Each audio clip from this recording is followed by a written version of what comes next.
नमस्कार दोस्तों, मैं हूं अनीता और आप सभी का एक बार फिर से स्वागत करती हूं। हरे कृष्णा दोस्तों, यह बात उस समय की है जब महाभारत के युद्ध के बाद पृथ्वी पर धर्मराज युधिष्ठिर राज्य करते थे। संपूर्ण भारतवर्ष धर्म की ध्वजा तले सुख और शांति पूर्ण रह रहे थे। ऐसे में एक दिन युधिष्ठिर महाराज और भगवान श्री कृष्ण के बीच में एक अत्यंत ही महत्वपूर्ण संवाद हो रहा था और संवाद का विषय यह था कि चलिए देखते हैं। महाराज युधिष्ठिर ने भगवान श्री कृष्ण से पूछा कि हे मधुसूदन, आपने मुझे ज्येष्ठ मास के शुक्ल पक्ष में आने वाली निर्जला एकादशी के विषय में बताया था। अब मैं आषाढ़ मास के कृष्ण पक्ष में आने वाली एकादशी के विषय में जानने का उत्सुक हूँ। कृपया मुझे यह बताइए, इस एकादशी का नाम क्या है और उसका महत्व क्या है। श्री कृष्ण ने अंधाधुंध के साथ उत्तर दिया कि आषाढ़ मास के कृष्ण पक्ष में आने वाली एकादशी को योगिनी एकादशी के नाम से जाना जाता है। यह एकादशी गंभीरतम पापों को नष्ट करने वाली होती है। और अब मैं आपको इसके समक्ष एक पौराणिक कथा है वो सुनाता हूँ। पूर्व में एक अलकापुरी के राजा कुबेर, जो कि देवताओं के कोषाध्यक्ष थे और बड़े ही भक्त भी थे, उनके नगर में हेमा माली नामक का एक व्यक्ति रहता था। उसका मुख्य सेवादार ही मानसरोवर के कुछ विशेष पुष्प लेकर आना और उसे शिवजी की पूजा हेतु अपने राजा कुबेर को प्रदान करना था। यहाँ तक तो सब कुछ ठीक चल रहा था, लेकिन अक्षय माली की एक कमजोरी थी और वह थी उसकी सुंदर पत्नी विशालाक्षी। चीनी फैमिली अपनी पत्नी के प्रति वह इतना आसक्त था कि एक दिन क्या हुआ कि वह प्रातः मानसरोवर से पुष्प लेकर तो आ गया, लेकिन सीधा उसके स्वामी कुबेर के जाने के बदले वह अपनी पत्नी के पास पहुंच गया। बस फिर क्या था, पत्नी के साथ आनंद प्रमोद करते हुए उसे का समय का ध्यान नहीं रहा और इस तरफ कुबेर अपनी पूजा के लिए पुष्प की प्रतीक्षा करते रहे।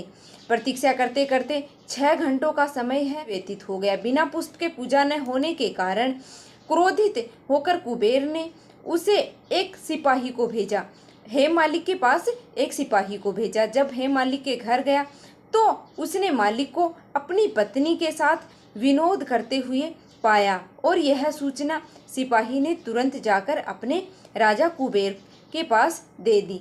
फिर क्या था, अब कुबेर धैर्य का बांध टूट गया। इस तरह से हेम मालिक के समय का भान हुआ और अपनी भूल समझ गया। प्रायश्चित करने हेतु वह राजा कुबेर के पास पहुंच गया।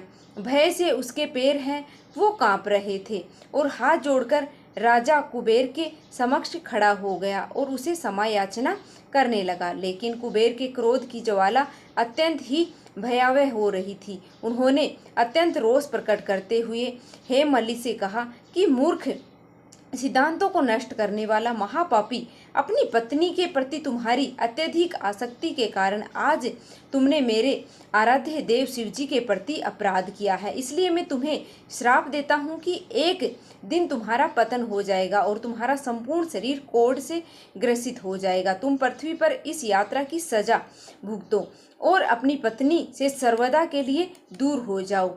अब देखिए, कुबेर का श्राप है वो मिथ्या हो सकता था। उसी क्षण से हेम मालिक का पतन है वो शुरू हो गया। वह कोढ़ से ग्रसित चर चर करता हुआ पृथ्वी लोक में घूम रहा था। भूख और प्यास से पीड़ित अपने शरीर की पीड़ा को सहता हुआ वह जंगलों में भटकने लगा। इस प्रकार अनेकों वर्षों तक इस यात्रा को वह पूरा करता रहा, लेकिन पूर्व जन्म में शिवजी की उपासना की सहायता करने से उसकी चेतना शुद्ध और सात्विक बनी रहेगी।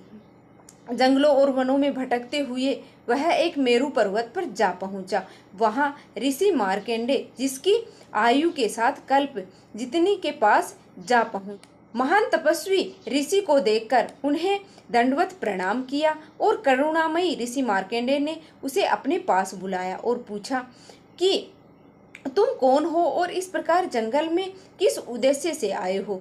ऋषि को प्रेम पूर्वक वाणी से अवगत होकर हेम माली ने अपने पूर्व जन्म का सारा वृतांत कह सुनाया और अंत में हाथ जोड़कर कहा कि हे ऋषिवर, पूर्व जन्मों के कुछ पुण्य कर्मों के कारण मुझे आपके दर्शन प्राप्त हुए हैं। कृपया आप मुझे इस पाप से मुक्त होने का मार्ग दिखाइए। हे मलिक की प्रार्थना सुनकर ऋषि मार्कंडेय ने कहा कि हे पुत्र, आषाढ़ मास के कृष्ण पक्ष की योगिनी एकादशी आएगी। यह वह एकादशी है, इसका निष्ठा पूर्वक तुम पालन करोगे तो इस व्रत के प्रभाव से तुम्हें सभी पाप हैं वो उनसे तुम मुक्त हो जाओगे। ऋषि के संतावना वचन सुनकर वह हे मलिक की आंखों में आंसुओं की धारा है वो प्रवाहित होने लगी। उसने ऋषि के प्रति अपनी कृतज्ञता व्यक्त की और योगिनी एकादशी व्रत के पालन का संकल्प लेकर वहां से चला गया। जब आषाढ़ मास आया तो उसने योगिनी एकादशी का श्रद्धा और नियम पूर्वक पालन किया। व्रत के दिव्य प्रभाव से उसका शरीर कोढ़ से मुक्त हो गया और अपने पूर्व जन्म के शरीर को प्राप्त करके वह अपने नगरी अलकापुरी में वापस लौट आया। कथा का समापन करते हुए भगवान श्री कृष्ण ने कहा कि हे युधिष्ठिर, जो व्यक्ति इस एकादशी का व्रत का पालन करता है उसे 88,000 ब्राह्मणों को भोजन करवाने का पुण्य फल प्राप्त होता है। वह हर प्रकार के पापों से मुक्त हो जाता है और जीवन के अंत में आध्यात्मिक लोक में प्रवेश करता है। तो चलिए हम आपको बताते हैं इस परम पवित्र योगिनी एकादशी का व्रत पालन करने की विशेष विधि क्या है। जैसा कि आप सब जानते हैं, योगिनी एकादशी के दिन 3 चीज़ों का सबसे अधिक महत्व होता है और वह 3 चीज़ें हैं यज्ञ, दान और तपस्या। तो अब देखिए, वर्तमान समय में कलयुग के हरि नाम संकीर्तन को महायज्ञ माना गया है और हरि नाम संकीर्तन यानी कि हरे कृष्णा हरे कृष्णा हरे कृष्णा हरे कृष्णा हरे कृष्णा हरे राम हरे राम हरे राम हरे राम हरे राम, इस महामंत्र का जाप करना।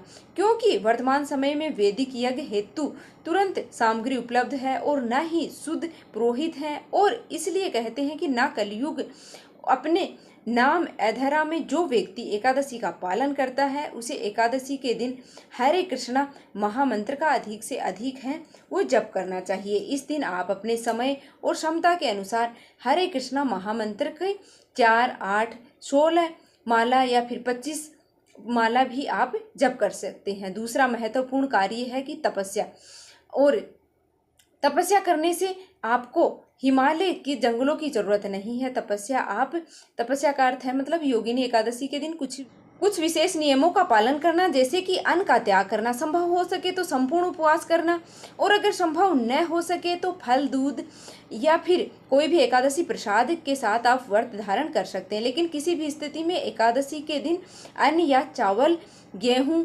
इत्यादि को आप सेवन है वो कदापि नहीं करना चाहिए, इससे तपस्या भंग होती है। और एकादशी के दिन ब्रह्म मुहूर्त में उठ जाना और भगवान श्री कृष्ण की मंगला आरती करना अथवा उनका दर्शन करना। जैसा कि आप जानते हैं, तपस्या से शरीर की होती है तो वाणी और मन की भी होती है। मन की तपस्या है एकादशी के दिन किसी भौतिक चीज़ों का चिंतन है वो न करके केवल भगवान श्री हरि के नाम और रूप के गुण पर ही ध्यान केंद्रित करना। और वाणी की तपस्या है निरर्थक और चर्चाएं मतलब दूसरों की निंदा इत्यादि नहीं करना, उनसे दूर रहना। और सबसे महत्वपूर्ण जो कार्य है एकादशी के दिन करना चाहिए वह है दान देने का। जो भी व्यक्ति एकादशी व्रत का पालन करता है उसे अपनी क्षमता के अनुसार सुयोग्य व्यक्ति को दान अवश्य ही देना चाहिए। आप अपने घर के आसपास किसी मंदिर में या पात्र व्यक्ति को या जरूरतमंद व्यक्ति को जिसको आपको लगता है कि इसको दान देना चाहिए, उसको आपको दान है वो अवश्य ही देना चाहिए। और उसके बाद द्वादशी तिथि में पारण का जो शुभ मुहूर्त होता है उसमें अपने व्रत का पारण करना होता है, व्रत को खोलना होता है। और द्वादशी के दिन जब आप व्रत का पारण करते हैं तो उस समय आपको चावल है वो अवश्य रूप से ग्रहण करने होते हैं। तो इस तरह से आप एकादशी व्रत का है वो पालन कर सकते हैं।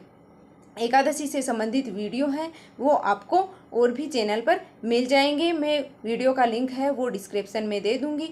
तो आप एकादशी से संबंधित कोई भी अगर कन्फ्यूजन है तो आप कमेंट करके भी पूछ सकते हैं। तो मिलेंगे हम फिर से एक और वीडियो के साथ, तब तक के लिए धन्यवाद। माता लक्ष्मी और भगवान विष्णु की कृपा है वो आप और आपके परिवार पर सदैव बनी रहे।